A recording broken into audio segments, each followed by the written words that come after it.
How's it going, everybody? Welcome back to Mostly Math. Today we'll be investigating the claim that if I have a solution to Laplace's equation, which is also called a harmonic function, if I evaluate this function at a point, I would actually see that it was the average of the nearby points.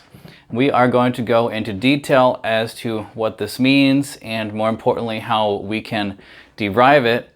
First, I'll just explain to you what the Laplace equation is. So Laplace's equation simply states that if I have the Laplacian of some function, it's going to be equal to 0. This is Laplace's equation. It has very important applications everywhere in engineering, physics, in the form of electrodynamics.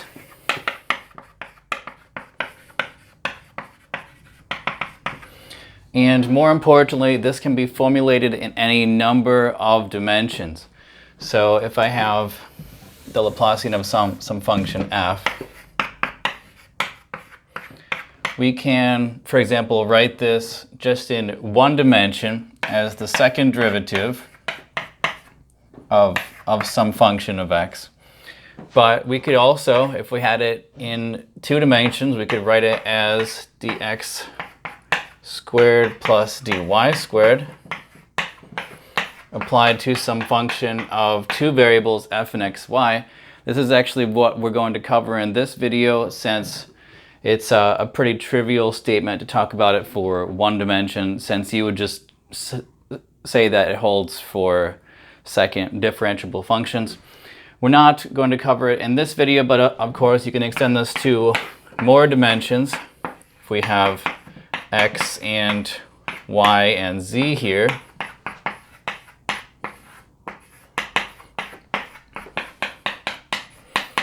so on and so forth. If you want to, you can also write the Laplacian in other coordinate systems, which is useful, but for this video we are only going to cover the Cartesian. And let's get started. Basically, I'm going to just walk you through the derivation, and you'll see at the end how it's the average of nearby points.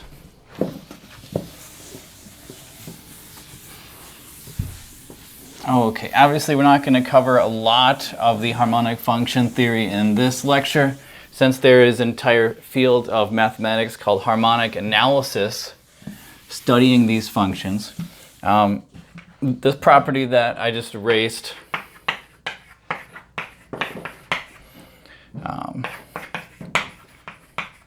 also goes by the mean value theorem for harmonic functions.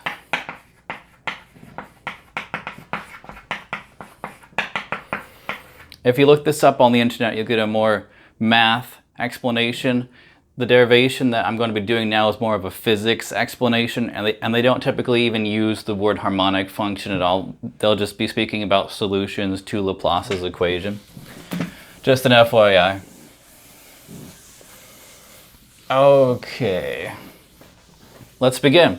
So we're going to start with a solution to Laplace's equation. I'm going to write 0 equal to the Laplacian, which is just del squared of f. We're going to be looking at the two-dimensional case, which is just d squared by dx squared plus d squared by dy squared applied to some function of x and y. This is what we want to do. So how do we even begin this? Well, we're going to start by considering the second derivative. We're going to pretend that it's just a second derivative for the time being, and then we're going to add them together for both variables. So if I have a second derivative operator applied to f, I would know that df by dx is simply 1 over epsilon for some small number epsilon. F of x plus epsilon minus f of x. This is just the ordinary definition of the derivative. You would typically see, limit as h goes to 0 of 1 over h, etc., in a math class. This is more physics explanation, so we're just going to let epsilon be infinitesimal, where epsilon squared is equal to 0. Oh no, we're not. We're not actually going to. We're not going to do that because we're actually going to write epsilon squared in just a bit.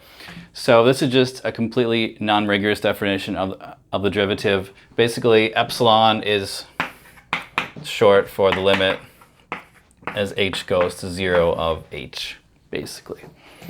All right, continuing on, we need the second derivative. So let's just write down the second derivative.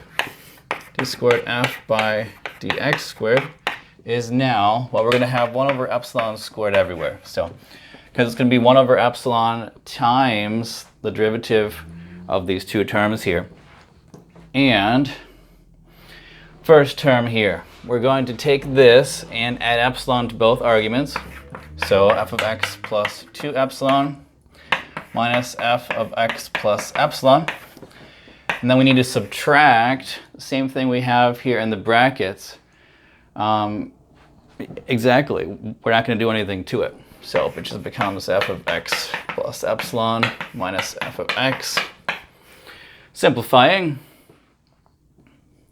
it just becomes 1 over epsilon squared. We have f of x plus 2 epsilon. These two terms are the same, minus 2 f of x plus epsilon plus, because minus minus is plus, f of x. And now this looks a bit messy, so we're going to do something else that's not entirely rigorous. We're going to let x go to x minus epsilon. This doesn't change the value of the derivative since d of x minus epsilon is simply dx, of course, since epsilon, even though it's infinitesimal, is still a constant. And we see that the expression simplifies to something a bit nicer, 1 over epsilon squared. If I let x go to x minus epsilon, we get x plus 2 epsilon minus epsilon, which is just, of course, x plus epsilon. F of x plus epsilon. And minus 2 f of x, since, of course, the epsilons cancel. Now we have f of x minus epsilon here, so we can see that it's symmetric around the point x. We have the infinitesimals being added and subtractive. This is actually known as what's called the second symmetric derivative. T.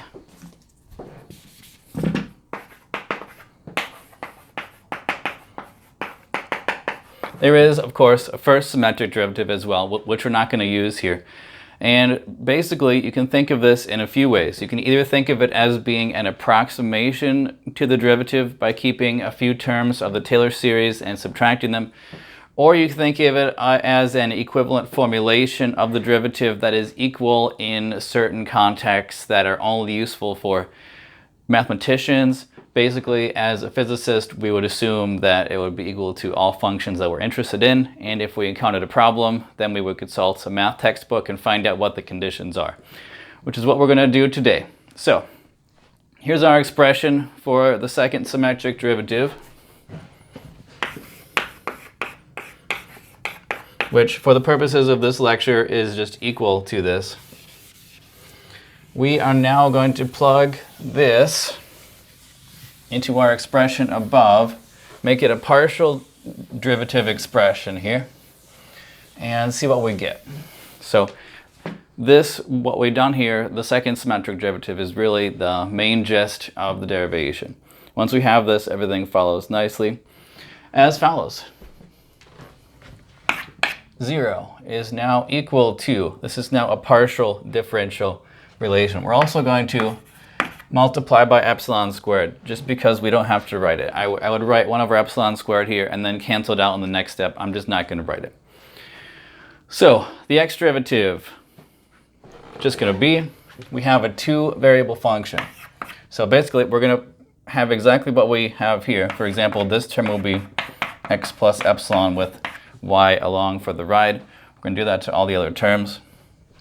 So x plus epsilon comma y minus 2 f of x y plus f of x minus epsilon y. Okay, that's the x derivative. Now we have the same thing with the y derivative. That's pretty easy. So now what we're going to do is just modify this to have x go along for the ride and put y plus epsilon here. And that's how you do partial derivatives, basically. Oh, okay. This is basically the definition of the second partial symmetric derivative. All right. And then we have minus 2f of xy again. And we have f of x y minus epsilon. So this is our expression now, making sure I did this correctly. Looks good so far. Now we want to simplify. We only see one thing that we can do. We can combine these terms to be a quarter, to be 4, sorry. F of x plus epsilon y plus f of x minus epsilon y plus f of x y plus epsilon plus f of x y minus epsilon plus the important term we have minus 4 f of x y.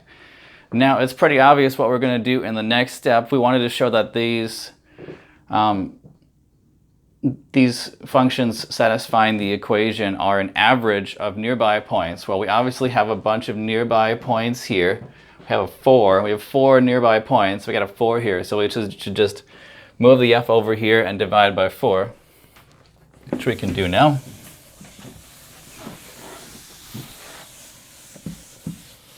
All right.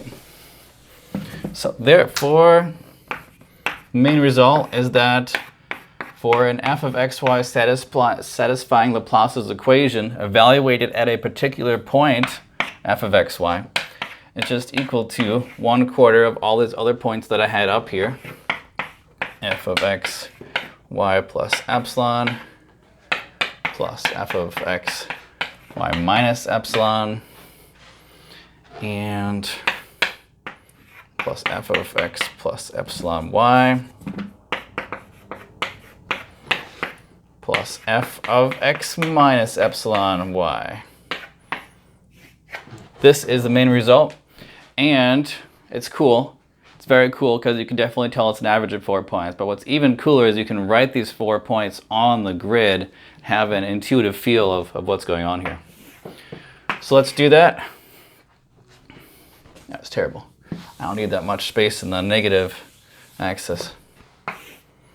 All right. So I'm going to let this point be x and this point be y. Now I'm just going to add epsilon to both. So we have x plus epsilon here, have x minus epsilon here, have y plus epsilon here, y minus epsilon, and let's go ahead and just start writing these down. So we have the main point, xy, which I'm going to denote with a star. Now we're going to write the points that it's an average of. So we have x of y plus epsilon. All right, that's this one. We have x y minus epsilon. Okay, that's here.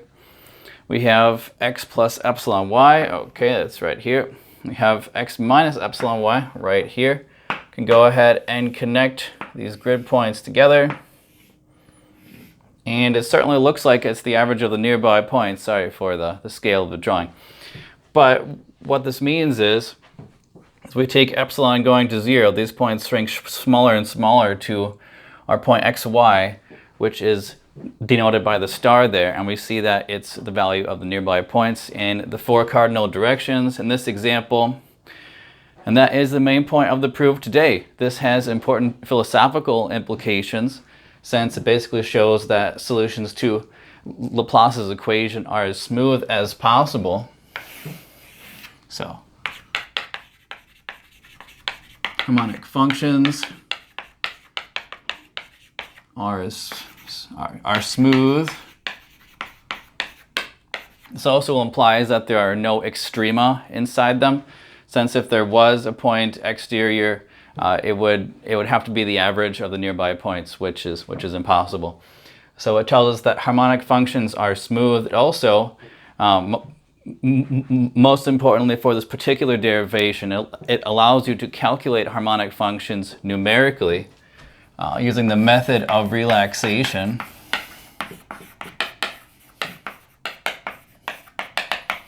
I recall there was an experimental physics lab in electrodynamics where we actually input a bunch of values from a voltage sample. Say it could even be this diamond here. We could put some voltage on the diamond, and then we wanted to calculate the potential inside, which we can do by just having Excel with a test point average all the points together, and that would have to be the solution. So this is most importantly for numerical analysis, and there are other ways to determine the same thing with continuous methods. You could also show that it's the average on a circle of nearby points. You could also do that. That's a bit more complicated. And these same kind of arguments can easily be generalized to more dimensions. For example, if we had f of x, y, and z, we'd have, 1 over some other large number. There's like the average of the cube, etc. But yeah, I just want to show you guys this since I think it's a particularly cool and slick derivation. Hopefully you like it. And if you do, please subscribe for more math. I'll see you next time.